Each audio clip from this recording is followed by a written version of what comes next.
Hariom. Knowledge plus channel में हम सभी विद्यार्थियों का स्वागत करते हैं। आज हरिओम वास्तुशास्त्र की क्लास नंबर 6 है। आज इस क्लास में हम दो कंसेप्ट पर एक विचार कर रहे हैं। पहला कंसेप्ट बता रहे हैं कि वास्तुशास्त्र में कौन सी एक्टिविटी को कहाँ पे करना चाहिए। दूसरा कंसेप्ट ये बता रहे हैं कि यदि वास्तु के हिसाब से घर का मेन गेट रखना हो तो कहाँ पे रखना ज़्यादा बेहतर रहेगा। इस पे एक विचार गोष्ठी कर रहे हैं। पहला कंसेप्ट जो है वो ये है कि वास्तु के हिसाब से आपके घर में मंदिर कहाँ होना चाहिए और मेजर चीज़ों के बारे में बात कर रहे हैं। हमने वास्तु के चार्ट के बारे में आपको जानकारी दी थी। उस चार्ट में जब वास्तु के चार्ट को देखते हैं तो 3 रो हैं और 3 कॉलम हैं। पहले रो का पहला कॉलम जब इस चार्ट को देखते हैं तो पूर्व दिशा ऊपर है, नीचे पश्चिम है, लेफ्ट में नॉर्थ है और साउथ राइट में है। उस नक्शे को सामने बना लें और अगर किसी ने नहीं बनाया तो उसके लिए हम फटाफट बनाने का प्रयास कर रहे हैं। कॉपी पेन पे नोट डाउन करें। 9 बॉक्सेस बनाएं। 9 बॉक्सेस जो बनाएंगे तो 3 रो बनेंगे और 3 ही कॉलम बनेंगे। पहले रो में लिखें 3/4, पहले रो के दूसरे कॉलम में लिखें 1, पहले रो के तीसरे कॉलम में लिखें 6, दूसरे रो के पहले कॉलम में लिखें 5, दूसरे में लिखें 0, तीसरे में लिखें 9। तीसरे रो में पहले कॉलम में लिखें 2, दूसरे कॉलम में लिखें 8 और तीसरे कॉलम में लिखें 7। साथ ही प्लैनेट को लिखना चाहें तो लिख सकते हैं। जहां लिखा है 3/4 वहां लिखें गुरु प्लस केतु, जहां लिखा है 1 वहां लिखें सूर्य, जहां लिखा है 6 वहां लिखें शुक्र ग्रह, जहां लिखा है 5 वहां लिखें बुध, जहां लिखा है 0 वहां लिखें ब्रह्मा, जहां लिखा है 9 वहां लिखें मंगल, जहां लिखा है चंद्रमा, जहां लिखा है 2 वहां लिखा है चंद्रमा, जहां लिखा है 8 वहां लिखा है शनि और जहां लिखा है 7 वहां लिखे राहु।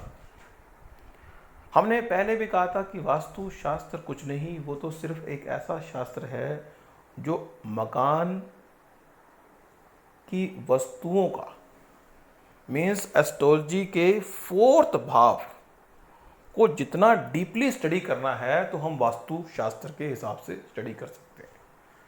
कहते हैं कि जो वास्तु है और एस्ट्रोलॉजी है दोनों ही वेदों से आई हैं और वेद की जो आंखें हैं उसको हम एस्ट्रोलॉजी कहते हैं। वेद की आंखों को एस्ट्रोलॉजी कहते हैं और एस्ट्रोलॉजी के 4थे भाव को अगर हम ध्यान से सूक्ष्म रूप से फिगर आउट करने का प्रयास करें तो हमें वास्तु की हेल्प ले सकते हैं। 4थे भाव को ही फिगर आउट करना है। एस्ट्रोलॉजी के 4थे भाव को फिगर आउट करना वास्तु का काम है। तो वास्तु ये कहता है कि यदि प्रॉपर जगह पे प्रॉपर वस्तुएं रख दी जाएं तो उस मकान में रहने से हमें पॉजिटिव एनर्जी मिलेगी, शांति मिलेगी। और ये बात भी हम बता चुके हैं कि ईशान कोने से एनर्जी पॉजिटिव हमारे घर में प्रवेश करती है और नेगेटिव एनर्जी जो सी है वो हमारे पृथ्वी कोने से घर से एग्जिट करती है। अग्नि कोना और वायु कोना किसी तरह से कोई एनर्जी का फ्लो नहीं कर रहा। इसीलिए जब भी घर की एंट्री की बात होती है तो घर की जो एंट्री है नॉर्मली अगर वास्तु की बात की जाए तो पूर्व दिशा से घर की एंट्री हो या उत्तर दिशा से घर की एंट्री हो। पूर्व या उत्तर दिशा से अगर घर की एंट्री है तो वो अच्छी है। लेकिन फिर भी अगर सूक्ष्म रूप से हम फिगर आउट करने का बात करें तो कहते हैं पूर्व दिशा की 8, हिस्से कर लें, उत्तर दिशा के 8 हिस्से कर लें, पश्चिम दिशा के 8 हिस्से कर लें और दक्षिण दिशा के भी 8 हिस्से कर लें, उसमें स्पेसिफिकली बताया गया है कि कौन कौन सा जो पद है वो हमारे लिए बेहतर होता है। उसकी बात हम किसी अन्य टॉप में करेंगे।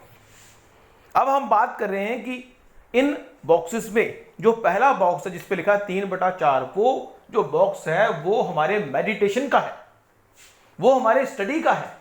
ऐसी कोई भी एक्टिविटी जो हम जल्दी से ग्रो करना चाहते हैं, ऐसा कोई भी काम जो हम जल्दी से ग्रो कराना चाहते हैं, मैग्नेटिक पावर प्राप्त करना चाहते हैं, वो इस रूम में करना चाहिए। भगवान से मुलाकात कर, कुछ भी इस संसार में कुछ भी ऐसा काम जो आप जल्दी प्राप्त करना चाहते हैं।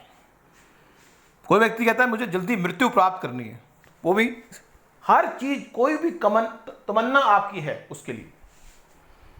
जो 1 नंबर है वो तो स्पेसिफिकली एंट्री के लिए है, लेकिन अगर 1 नंबर एरिया में बच्चा कोई पढ़ाई करता है तो नंबर 1 की पढ़ाई होती है।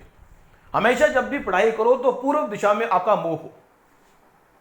जब भी कोई पढ़ाई करो, सीए की पढ़ाई हो, सीएस की पढ़ाई हो, किसी भी डिग्री की बात हो, एमबीए हो या सिंपल भी पढ़ाई हो, बीकॉम कर रहे हो, एमकॉम कर रहे हो, मेडिकल है, नॉन मेडिकल है, बीटेक है, बीएससी है, कुछ भी किस भी फील्ड का स्टूडेंट है, वो उसको अगर चाहिए पढ़ना है तो घर में उसका जो रूम है वो पूर्व दिशा में बना दो और उसको कहें कि उसका जो टेबल है पूर्व दिशा में हो।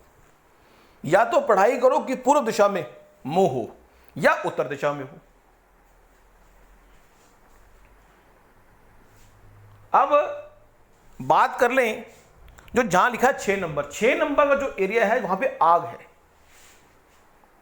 3/4 जो एरिया है वहां पे जल है, मैग्नेटिक पावर है, वो जल का एरिया है, पूजा स्थान है। 1 नंबर में आग है, इसलिए वहां पे पढ़ाई करेंगे। 6 नंबर के अंदर आग है, कंप्लीटली भोजन की आग है, इसलिए रसोई का घर वहीं होता है। 5 नंबर की बात करें तो वो कुबेर का खजाना है। हमारा जो खजाना है कुबेर का, धन का, अगर हमारे घर में तिजोरी है, पर्स है, तो वो उत्तर दिशा में होना चाहिए।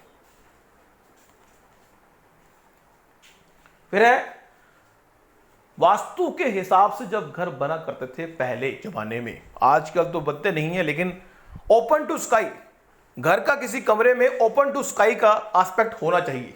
अगर नहीं है तो कोई बात नहीं, अगर हो सकता है तो संभव बनाएं कि ओपन टू स्काई रखें। वो एक वास्तु का जो पॉजिटिव पॉइंट है वो लाता है। फिर है 9 नंबर, जहां है ना 9 नंबर लिखा है वहां पे मंगल है। मंगल मीन्स एनर्जी, एनर्जी से भरपूर है, रिलेशनशिप रूम है, बेडरूम यहां पे हो सकता है।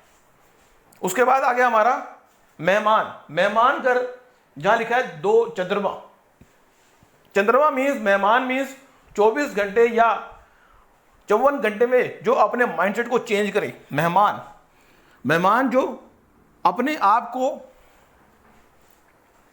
एक स्पेसिफिक टाइम के बाद छोड़ने को, घर को छोड़ने को तैयार हो जाए। हवा, क्योंकि मेहमान घर जो है हवा के एरिया में रखा जाता है ताकि मेहमान अधिक देर हमारे घर ना टिके। यदि किसी व्यक्ति का मेहमान घर ईशान कोने में हो जाए किसी घर का, तो उस मेहमान घर से जाना चाहता ही नहीं। नॉर्मली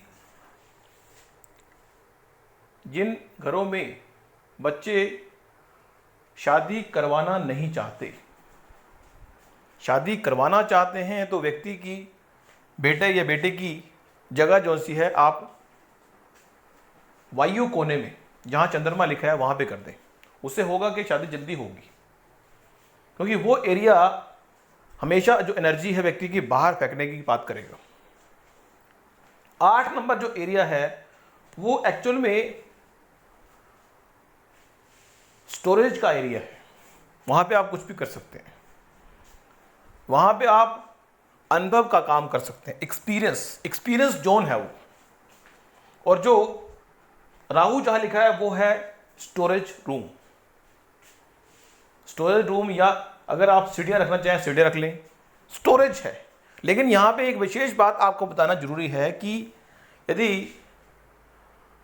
ईशान कोने से पॉजिटिव एनर्जी आ रही है और पृथ्वी कोने की ओर जा रही है तो निश्चित रूप से पृथ्वी कोने पे निकासी का प्रबंध होना चाहिए। अगर निकासी का प्रबंध है तो कोई दिक्कत नहीं। तो आज की इस टॉक में हमने वास्तु के बारे में आपकी जानकारी को शिफ्ट अप किया। Thank you so much. अगली टॉक में हम चाहेंगे कि हमारे चैनल को सब्सक्राइब करें, वीडियो तो देखें ही, चैनल को सब्सक्राइब भी करें। सिर्फ वीडियो देखने से हमें अच्छा लगता है कि आप वीडियो देख रहे हैं। Thank you so much. Hariom knowledge plus के माध्यम से हम आपको धन्यवाद करते हैं, लेकिन अगर चैनल को सब्सक्राइब करेंगे तो हमें और खुशी होगी और आपको इस बात का मिलेगा नोटिफिकेशन कि कब कब कोई नई वीडियो अपलोड हो रही है। Thank you so much for listening and always supporting Hariom knowledge plus.